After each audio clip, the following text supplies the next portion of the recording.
कुछ ही समय पहले मॉम ने मुझसे कहा था कि गैस जला दे। बचपन में मैं बहुत मूवीज़ देखता था ना, तो मैंने गैस जलने की मूवीज़ बहुत देखी थी, जिससे गैस में जल जाते हैं। जब भी मैं गैस जलाता था, इसी डर के कारण मेरी जलती नहीं थी 2 बार, तो मैं तुरंत बंद कर देता था।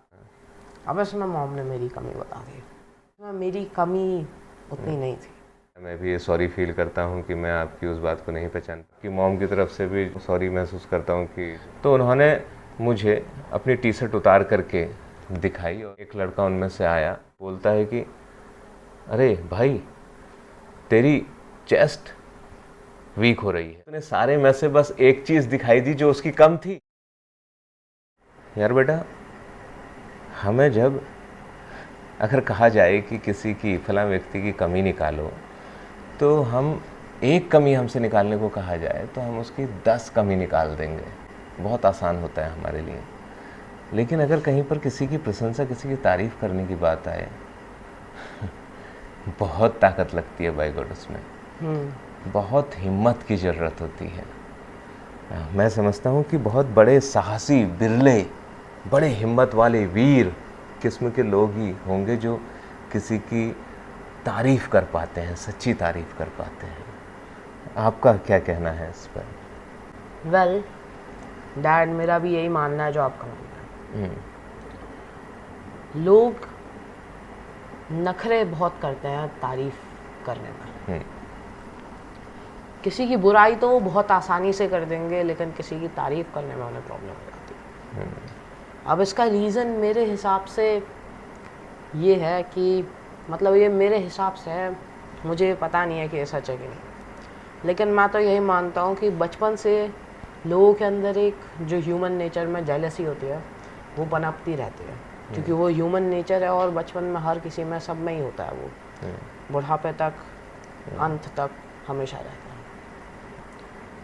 है। जब आप किसी की बचपन में तारीफ़ करते हो, किसी की करते हो तो अपने पेरेंट्स की, माँ बाप की ऐसे करते हो, लेकिन वो बहुत ही कम होती है। आप किसी अनजाने व्यक्ति की बहुत ही तारीफ़ थोड़ी करोगे, जिसे आप कुछ भी नहीं जानते, जिसने कोई मेहनत की है लेकिन उसके बारे में कुछ बड़ा चढ़ा के नहीं आ रहा है। नहीं करते ना। यही बात है, जब आप किसी ऐसे नॉर्मल व्यक्ति की तारीफ़ नहीं कर सकते, तब धीमे धीमे करके जब आप बड़े होते जाते हो, तब यही चीज़ पनपती रहती है। और जब आपको खुला छोड़ दिया जाता है और आपको कोई कुछ समझाता नहीं है, तब आप किसी की तारीफ़ करने में हेजिटेट करते हो, नखरे दिखाते हो। और यही मेरे हिसाब से रीज़न है, एक मेन रीज़न है कि क्यों लोग तारीफ़ करने में इतना झिझकते हैं। आपका सही कहना है कि बचपन से ही जो एनवायरनमेंट क्रिएट हो रहा होता है और उसमें कोई उन्हें टोकता भी नहीं है। अगर उनके पेरेंट्स हैं, उनसे बड़े लोग हैं, उन्हें टोकते नहीं हैं कि आपको कहीं पर अगर सच्ची तारीफ़ है तो वो करनी चाहिए, किसी की सही तारीफ़ करनी चाहिए। तो ऐसी कंडीशन में उनके अंदर वो तारीफ़ ना करने वाली जो एक आदत है, वो उनके व्यक्तित्व में घर कर जाती है और बड़े होने तक वो उनकी आदत में ऐसे शुमार हो जाती है, फिर वो किसी की तारीफ़ नहीं कर पाते हैं। लेकिन बेटा, मुझे ऐसा लगता है कि यार, तारीफ़, किसी की सही तारीफ़, सही प्रशंसा, अगर उसने अच्छा काम किया है या उसके अंदर कोई ऐसा टैलेंट है, ऐसा गुण है, अगर उसकी सही तारीफ़ की जाए तो मेरी नज़र में ये बड़ा ही लाइफ चेंजिंग काम है, बड़ा मोटिवेटिंग काम है। वो उसकी ज़िंदगी तक बदल सकता है, मैं ऐसा समझता हूँ। क्या ऐसा होगा? वेल हाँ डैड, मैं तो यही समझता हूँ। क्यों पता है? क्योंकि जो ये ज़िंदगी है वो लिमिटेड होती है और इसमें बहुत सारे डार्क मोमेंट्स आते हैं, जो अप्स और डाउन्स आप कह सकते हो, जिसमें जब आप डाउन कास्ट हो जाते हो, बहुत ही डीमोटिवेट हो जाते हो, तब उस समय में आपको कोई कुछ एक छोटी सी बात भी कह दे तो दिल को छू जाती है। हाँ, बिल्कुल ठीक कह रहे हैं आप। इसीलिए आप जो कह रहे हो वो बिल्कुल सच है। क्योंकि जब मान लिया कोई व्यक्ति है जो अपने लाइफ के बहुत ही स्ट्रगल कर रहा है, मान लिया उसका कोई पेपर है जिसको वो कई सालों से अटैम्प्ट दे रहा है लेकिन कर नहीं पा रहा है, तब आप उसके रिजल्ट्स में अगर कोई इम्प्रूवमेंट है तो उस पर पिन पॉइंट करो, उसकी अच्छी बातों को पॉइंट आउट करो और धीमे धीमे करके उसके बारे में कुछ अच्छा बोलो, भले ही फिर वो 1 मिनट के लिए क्यों ना हो, 10 सेकंड के लिए क्यों ना हो, वो तारीफ का मोमेंट ना हो, वो बंदा हमेशा अपनी लाइफ के लिए याद रखेगा। क्यों? क्योंकि जो व्यक्ति डाउन कास्ट, सबसे डाउन कास्ट मोमेंट में आपकी तारीफ करे, वो सही मायनों में आप कह सकते हो कि आपकी तारीफ कर रहा है। मैं आपको एक एग्जाम्पल देना चाहूँगा, और एग्जाम्पल क्या कहूँ कि वो एक सच्ची घटना है जो मेरे साथ ही घटी। जैसा कि आप जानती हैं कि बेटा मैं बहुत फिटनेस फ्रीकी हूँ और जिमिंग, बॉडी बिल्डिंग ये मेरा पैसन है, मेरे लिए गॉड जैसा है, भगवान जैसा है, मुझे बहुत ताकत देता है ये।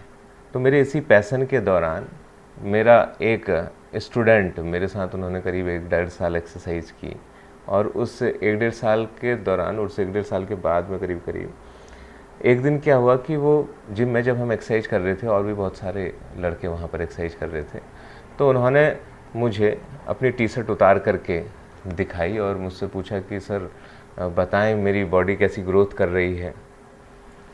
तो उसी दौरान जो बहुत सारे लड़के भी देख रहे थे, मैं उनको देखने लगा, और इतने में मैं कुछ कहता, इतने में एक लड़का उनमें से आया और वो आकर के देख रहा है। देखने के बाद फिर बोलता है कि अरे भाई तेरी चेस्ट वीक हो रही है। तो मैं बड़ा अंदर कई प्रश्न और आश्चर्यचकित जैसा विस्मयादिबोधक एक्सक्लेमेटरी साइन मेरे अंदर बन गए कि यार ये क्या बात थी भाई, ये क्या था। मैं अपने आप को रोक नहीं पाया और मैंने उस बंदे से भी कहा, मैंने कहा यार ये इतना बड़ा लड़का खड़ा है और ये काफ़ी समय से एक्सरसाइज कर रहा है, इसकी इतनी सारी मसल्स बन रही हैं, तुम देखने आए तो तुम्हें उतने सारे में से बस एक चीज़ दिखाई दी जो उसकी कम थी। बाकी सारी मसल्स जो इतना अच्छा ग्रोथ कर रही हैं उसकी ओर आपने इशारा नहीं किया। आपको कमी तुरंत दिखाई दे गई और आपने वो कमी कह भी दी, और जो उसकी सेवरल नंबर ऑफ मसल्स, जो रेस्ट मसल्स हैं बाकी हैं, वो सारी की सारी इतना अच्छा ग्रोथ कर रही हैं। आपने उनमें से किसी के लिए नहीं कहा कि भाई ये बाइसेप्स बहुत अच्छी हो रही है, या भाई शोल्डर्स बहुत अच्छे हो रहे हैं, तेरे बैक अच्छी हो रही है, ट्रेपेजिस अच्छी हो रही है, वो सब नहीं कहा आपने। जो कमजोर था वो आपने कह दिया। अगर अब उसने जैसा कहा कि भाई चेस्ट वीक हो रही है, तो वो तो जिस प्रकार से दिखा रहा था, वो बंदा एकदम से डिमोटिवेट हो गया होगा। और यदि वहीं पर वो आकर के कहता कि भाई मज़ा आ गया यार, तेरा शोल्डर्स बहुत अच्छे हो रहे हैं यार, बाइसेप्स बहुत अच्छी हो रही है, जो अच्छी चीज़ें वो कह देता, तो उसके अंदर एक ताकत आ जाती, मैं समझता हूँ, और वो और ज़ोर शोर से एक्सरसाइज करता। तो वो जो सही चीज़ों की उसकी तारीफ करता, क्योंकि जो कमियां हैं, वैसे तो वो अक्सर कमियां जो हैं मोर देन 90% केस में बेटा हमें अपनी कमियां अक्सर पता होती हैं। बहुत ही रेयर केसेस होते हैं जिसमें हमें कमियां पता नहीं होती हैं और दूसरा हमें बता रहा होता है। तो हमारी कोशिश हमेशा ऐसी होनी चाहिए कि हम अगर उसमें अच्छाई देखें और उस अच्छाई से हम भी सीखें, और उसे भी, और दूसरा उसकी अच्छाई की हम तारीफ करें, तो तारीफ बहुत ताकत दे देती है लोगों को। लेकिन हम जो ये मनुष्य है ना, ये बड़ी, कहना चाहिए कि बड़ी पाश्विक प्रवृत्ति का है, जानवर जैसा ही है। वो कमी निकालने के लिए तुरंत निकाल देगा, लेकिन अच्छाई कहने की बात होगी ना, भाई साहब घुटने घिस जाते हैं उसके, घुटने। होता है कि नहीं होता है? बहुत सारी ऐसी घटनाएं अक्सर ही यार रोज ही घटती हैं हमारे साथ, जिसमें इस तरीके की चीज़ें होती हैं। मैं तो जैसे सरकारी काम भी करता हूँ, ऑफिस काम करता हूँ, ऑफिस का नौकरी करता हूँ, तो उस दौरान भी हम देखते हैं कि अगर जो हमारे साथ काम कर रहे होते हैं, आप अगर उनके किसी काम की तारीफ कर दें, अच्छे दो लाइन कह देनी है आपने, बस कुछ नहीं करना है कि भाई आपने बहुत अच्छा काम किया, बहुत शानदार काम किया, और अगर 4 लोगों के सामने उस बात की तारीफ कर देंगे तो वो बंदा अपनी जान झोंक देगा उस काम को करने के लिए। लेकिन आप क्या करते हैं? बहुत कंजूसी करते हैं। आप जब तारीफ़ करनी होगी ना तो तारीफ़ तो करते नहीं हैं, लेकिन अगर एक कमी हो गई उससे तो उस समय वो कमी ज़रूर निकाल देते हैं आप। तो वो सामने वाला बंदा मजबूरी में काम तो करता है, लेकिन जो उसके दिल के अंदर जो दिल से वो इन्वॉल्व होकर के काम करता ना, वो नहीं कर पाता है। आपके साथ भी कभी इस तरीके की चीज़ें होती हैं? हाँ, बहुत बार। जैसे क्या उससे समझते हैं और अब क्या समझाना भी चाहेंगे? वेल, मैं क्या समझाना चाहूँगा वो तो ये है कि जैसे जैसे मैं धीमे धीमे ग्रो हुआ तो मैंने चीज़ें सीखी, लेकिन फिर भी कुछ चीज़ें ऐसी रह गई जिन्हें मैं अच्छे से सीख नहीं पाया। जिस समय मुझे उन्हें सीखना चाहिए था मैंने उस समय उन्हें सीखा नहीं, और उसके बाद उस चीज़ को मुझे किसी ने सिखाया नहीं, तो फिर वो मेरी छूट गई। मतलब बेसिकली लाइफ स्किल्स। और फिर जब मुझे फ्यूचर में कभी उनका यूज़ करना पड़ा तो मैं उनका यूज़ नहीं कर पाया। और फिर जैसे मान लीजिए, मतलब कुछ ही समय पहले मॉम ने मुझसे कहा था कि गैस जला दे। मतलब मैंने लिटरली बहुत सारी मूवीज़ देखी थी। बचपन में मैं बहुत मूवीज़ देखता था ना, टीवी चला रहता था, तो मैंने गैस जलने की मूवीज़ बहुत देखी थी, जिससे गैस में जल जाते हैं, ऐसी मूवीज़। एक्सीडेंट हो जाते हैं उसको जलाने से। हाँ। इसीलिए मेरे को बहुत डर लगता था गैस से। इसीलिए अगर 1 सेकंड के लिए भी गैस खुली रह जाती थी ना एक्स्ट्रा, मैं तुरंत बंद कर देता था। जब भी मैं गैस जलाता था, इसी डर के कारण मेरी जलती नहीं थी 2 बार, तो मैं तुरंत बंद कर देता था। और कभी कभार तो दूसरी बार में जल भी जाती थी तो आधे सेकंड का 1 मिली सेकंड का भी गैप हो जाता था, तुरंत बंद कर देता था। और बाद में मुझे रियलाइज़ होता था कि अरे ये तो जल गई थी। और फिर इसी के कारण मैंने उसके बाद फिर अपनी बहन को बुलाया, माय सिस्टर, योर डॉटर। उसे मैंने बुलाया, उसने जला दी। अब इसमें मॉम ने मेरी कमी बता दी। ओके। लेकिन इसे मैंने सीखा नहीं था, नहीं मुझे इसमें डर लगता था। अब ऐसी बात नहीं है कि इसमें तारीफ़ की बात नहीं है, लेकिन इसमें मेरी कमी उतनी नहीं थी। ऑल्दो ये मेरी गलती थी कि मैंने उस समय, जब मैं छोटा था तब मैं उसी समय सीख लेना चाहिए था ऐसी चीज़ों को। और मूवीज़ को देख कर इतना डर भी लगता था मेरे को, तो फिर आदत सी डेवलप हो गई है ये, तो अब गैस जलती नहीं है। तो आपको क्या लगता है कि उस समय जब आपकी मम्मी ने इसमें आपकी कमी निकाल दी, क्या करना चाहिए था उन्हें? वेल, उन्होंने मुझे बताना चाहिए था कि कैसे जलाते हैं। ऑल्दो मुझे इसके बारे में पता है, उन्हें देखता भी हूँ, लेकिन उन्हें देखते समय मुझे और ज़्यादा डर लगता है, क्योंकि वो तो 3-3, 4-4 सेकंड तक खुले छोड़ देते हैं, और उनका तो 5-6 बार करने में जलता है। उसके बाद जब उनका जलता है तब इतने ऊपर ऊपर तक आता है वो, क्योंकि उतनी गैस निकल जाती है उतनी देर में। उसे देखकर तो मुझे बहुत डर लगता है। तो मैं समझता हूँ कि वहाँ पर आपकी मॉम ने, यदि आपकी, हालांकि बेटा मैं ये कहूँगा कि मुझे भी ये बात आज पता चली कि गैस आप क्यों नहीं जला पाते हो। बचपन में जो मूवीज़ देखी, ये तो आपने आज ही मेरे से शेयर की है ये बात। ये शायद मुझे पहले पता होती तो मैं आपसे कुछ अलग तरीके से इस बात को, आपके उस डर को आउट करने के लिए कुछ अलग तरीके से आपसे कभी अपने निजी लम्हों में बात कर पाता। तो आज मैं ये आज जान पा रहा हूँ मैं इसे, तब मैं वो डर को आपके दूर करके आपको कैसे उसको फेस करना है और कैसे फिर एक वो गैस जलाने जैसे हमारे डेली लाइफ के काम को करना है, वो मैं सिखा पाता। चलिए, मैं उसे नहीं पहचान पाया, मैं भी ये सॉरी फील करता हूँ कि मैं आपकी उस बात को नहीं पहचान पाया।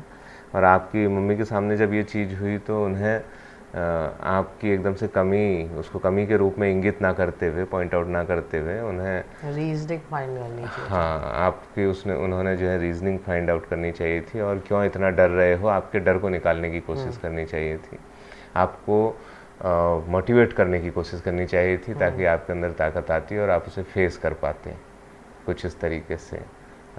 चलिए, मैं आपकी मॉम की तरफ से भी जो है मैं खेद व्यक्त करता हूँ, सॉरी महसूस करता हूँ कि जो है उन्होंने ऐसा किया, वो भी आपके संग ऐसा करती तो शायद आप उससे निकल पाते। तो यही सारी सी चीज़ें हैं। देखिए, हम छोटी छोटी सी चीज़ें अपने साथ फेस करते हैं जहाँ पर हम कमियाँ निकालने पे बहुत जल्दी आगे निकल आते हैं, और तारीफ़ करते समय या फिर किसी को मोटिवेट करते समय हम हाथ पीछे खींच लेते हैं। और यहाँ तक एक इस तरीके की फीलिंग भी मैंने निकलते हुए देखी लोगों में कि जो जब किसी और की तारीफ़ करते हैं तो तारीफ़ करते वक्त शायद उन्हें अंदर ये महसूस होता है कि यार हम अगर इसकी तारीफ़ करेंगे तो हम छोटे हो जाएंगे, क्योंकि इसकी तारीफ़ करने से ये बढ़ जा रहा है और मैं उस समय तारीफ़ कर रहा हूँ, यानी कि मैं उससे छोटा हो जा रहा हूँ। हाँ। ये भी एक फील इसके अंदर मुझे नज़र आया, और मतलब मेरी नज़र में तो बहुत सही सोच नहीं है वो, कि आप अपने आप को छोटा समझ लेते हैं। और भी उस केसेस में तो और ज़्यादा देखने को मिलता है जब आप कहीं पे कोई बड़ा, सामने वाले से बड़ी क्लास में है या फिर बड़े पद में है या फिर ज़्यादा पैसा है आपके पास, तो अपने से छोटे पैसे वाले को, छोटे पद वाले को, छोटी क्लास वाले की तारीफ़ करने में अपने आप को और ज़्यादा घट जाने जैसा महसूस करते हैं कि यार मैं तारीफ़ करूँगा इसकी, ये तो मुझसे छोटा है यार। सही कहा। और जबकि अगर वो उसकी तारीफ़ करता, थोड़ी सी ताकत जुटाता, हिम्मत जुटाता, साहस जुटाता उसकी तारीफ़ करने के लिए, तो भाई वो उसे तो मोटिवेट करता ही करता, उसे अपना भी बना लेता, अपनी इमेज सही करता, अपनी इमेज सही कर लेता, वो तुम्हारे लिए पॉजिटिव हो जाता, वो तुम पे, तुम्हारे लिए बहुत कुछ करने के लिए तैयार हो जाता। और शायद तुम्हारी कोई एक बात जो शायद उसने भी महसूस ना की हो कि मेरे अंदर इतनी ताकत है या इतनी पॉजिटिविटी है, यदि तुमने उसको याद दिला दी और वो उस एक बात की बदौलत उसने अपनी ज़िंदगी बदल दी, तो वो अपनी जान न्यौछावर कर देगा, वो आप पे अपनी जान न्यौछावर कर देगा। और आप इतने बड़े पुण्य, इतने बड़े चीज का कॉज बन सकेंगे, कारण बन सकेंगे। इतना सब कुछ पॉजिटिव होते हुए भी हम इस घटिया सोच से नहीं निकल पाते, तारीफ करने में घट जाएंगे लगता है। और अगर कमी निकालनी हो, निकालनी क्या हो, आप निकाल देते हैं, रोक ही नहीं पाते अपने आप को। सही कहा। मैं तो ये कहूँगा कि आप रोज अपने आप को इवैल्यूएट, आज मुझे अगर सुन रहे हैं तो इवैल्यूएट करके देखें, आज ही से, अभी से, राइट फ्रॉम द मोमेंट। आप देखिए अब आने वाली घटनाओं को कि जब आपके सामने से लोग गुजरते हैं, दिन भर मिलते हैं, अलग अलग लोग मिलते हैं, तो क्या उनमें आप पहले अच्छाई देखते हैं या बुराई देखते हैं, और क्या कहते हैं पलट करके उनसे, कहने का मौका मिलता है तो। और सामने नहीं कहते, कहते हैं तो पीठ पीछे किसी और से उसके बारे में क्या अच्छाई कहते हैं या बुराई कहते हैं, अपने आप की तुलना कीजिए। मैं ये नहीं कह रहा कि आप किसी की गलत तारीफ करें, गलत तारीफ मेरी नज़र में एक चापलूसी जैसी चीज़ है, फ्लैटरिंग, हाँ, या आपका कोई अर्थ छुपा है उसके लिए, आप किसी ऐसे स्वार्थ के लिए कह रहे हैं। आप हमेशा सही तारीफ जो आपको लगता है कि इसके अंदर है, पहले तो इतनी हिम्मत जगाएं कि लगे हमें, पहले तो हम इतनी हिम्मत जगाएं कि हमें लगे कि यार वाकई में इसके अंदर वो टैलेंट है, वो योग्यता है जिसकी तारीफ हमने करनी चाहिए, और फिर उसके बाद हम करें। क्या कहते हैं? सही कहा। और मेरा एक और मानना भी है कि ऐसा क्यों होता है। असल में मान लीजिए कोई भिखारी है, वो अगर सोने की चेन पहन कर आ रहा होगा, उसे कोई भीख देगा। ये भी एक रीज़न है कि उसने सोने की चेन पहनी है, क्या पता वो उसके खानदान की आखिरी निशानी हो, जो उसके जनरेशन से पास होती हुई आ रही हो, और उसे वो बेचना नहीं चाहता, तो वो बेचारा अभी भी भिखारी है। कितने सारे रीजंस हो सकते हैं ऐसा होने के। वहीं अगर कोई अमीर व्यक्ति जो सब कुछ मस्त मस्त, गोल्ड चेन, गोल्ड की वॉच, रोल्स रॉयल्स में आ रहा है, लेकिन अगर उसके जूते खराब हुए थोड़े, तो उसे कोई तुरंत नोटिस कर लेगा। यही बात होती है कि जब कोई बुरा व्यक्ति कुछ अच्छा करता है तो वो भी तुरंत नोटिस हो जाता है, और जब कोई वही अच्छा व्यक्ति बुरा करता है ना, थोड़ा सा भी, तो वो भी तुरंत नोटिस हो जाता है। तो मैं तो यही कहना चाहूँगा कि अगर कोई ऐसा नेगेटिव व्यक्ति जो नेगेटिव चीज़ों को नॉर्मली परसीव करता है, जो बहुत ही ऐसा नहीं होता है जैसे आप सोचते हो, वीर वगैरह जो हिम्मत नहीं जुटा पाता है, अगर वो आप में बुराई निकाल रहा है, इसका मतलब मैं आप में जितनी बुराइयां हैं उससे ज़्यादा आप में अच्छाइयाँ हैं। क्योंकि लोग माइनॉरिटी पे ज़्यादा ध्यान देते हैं मेजॉरिटी के मुकाबले, यही बात है। हाँ, ये आपने इस तरीके से इशारा किया कि हमें ऐसा समझना चाहिए कि यदि कोई मतलब जब हमारी कमी निकाली जा रही है तो हम ऐसा सोचें कि यार एक पॉजिटिव सोच के साथ कि मुझ में इतनी अच्छाइयाँ हैं, तभी ये कमी निकालने की कोशिश कर रहा है। हाँ, ये संदेश हम उस पक्ष को भी दे सकते हैं जिसकी कमी निकाली जा रही है, क्योंकि कमी निकाले जाने से वो डिमोटिवेट होगा, हाँ, डिप्रेस होगा। तो वहीं पर हम उसको ये संदेश दे पा रहे हैं कि भाई तूने तो ये सोचना है कि तेरी कमी निकाली जा रही है, यानी तेरे अंदर उतनी चीज़ें हैं जो वो तेरी कमी निकाल रहा है, क्योंकि दाग भी चांद में दिखता है जो कि इतना उजला हुआ है। हाँ, भाई अगर वो चांद और दागों की तरह ही उस भद्दे रंग का होता तो वो दाग उसमें पता कहाँ चलता? हाँ, क्योंकि वो इतना उजला है तभी तो उसमें वो एक दाग भी पता चल जा रहा है। सही कहा। इसीलिए आप उतने योग्य हैं, अगर छोटी सी कमी आप में है तो वो पता चल जा रही है। और दूसरा रह नहीं पा रहा है, वो इतना उकसावे में आ जा रहा है कि आपकी कमी को कह बैठ रहा है। इसका मतलब आप बहुत योग्य हैं। हाँ, अगर कोई आपकी कमी कह रहा है, ये भी बहुत शानदार सोच आपकी तरफ से निकल करके आई है। तो मैं यही कहूँगा कि पहले हमें भी अपने अंदर इतना सुधार करना चाहिए कि हम वो ताकत और वो हिम्मत और वो साहस जुटा पाएँ कि किसी की तारीफ़ कर पाएँ। हाँ, और अगर कोई हमारी तारीफ़ ना करके, सही तारीफ़ ना करके कमियां निकाल रहा है, तो वहाँ पर भी हम मानने की ज़रूरत है कि हम बहुत योग्य हैं, इसलिए सामने वाला बुराइयाँ निकाल रहा है। That's it. बहुत ही सार्थक और सफल चर्चा आपसे हुई है श्लोक। बेटा मैं बहुत धन्यवाद करता हूँ कि आपने हमारे साथ अपने विचार साझा किए। हम जल्द ही फिर से एक और टॉक्स में मिलेंगे। Thank you so much. Thanks, Dad.